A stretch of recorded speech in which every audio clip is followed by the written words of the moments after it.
most of you have seen Friends, and in that there's an episode where Rose marries Emily, right? And in that, Rose accidentally says Rachel's name instead of Emily's name.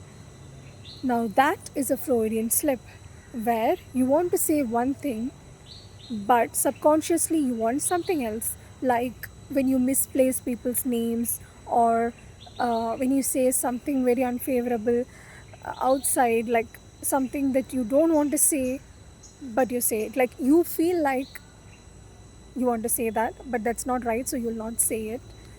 But unconsciously, it comes out. Like if you see another example from Big Bang Theory, Sheldon was with Amy, right? Sheldon had mentioned that you're my girlfriend, and then he goes and corrects it immediately, saying like you're a girl and a friend, and that's why he called a girlfriend, because Sheldon have a lot of difficulty with intimacy and labeling. So he have a conflicting thought, like in his mind he's trying to have a lot of like, you know, he's trying to tell to himself that no, she's not my girlfriend, she's just a friend who is a girl.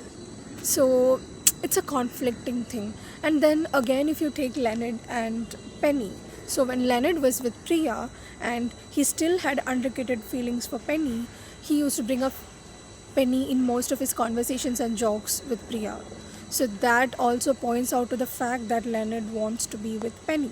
All this forgetting names or making silly mistakes or like replacing names or other small mistakes that we do, all this is called as Freudian slip, where you actually want something but you want to hide it, but it comes out unconsciously.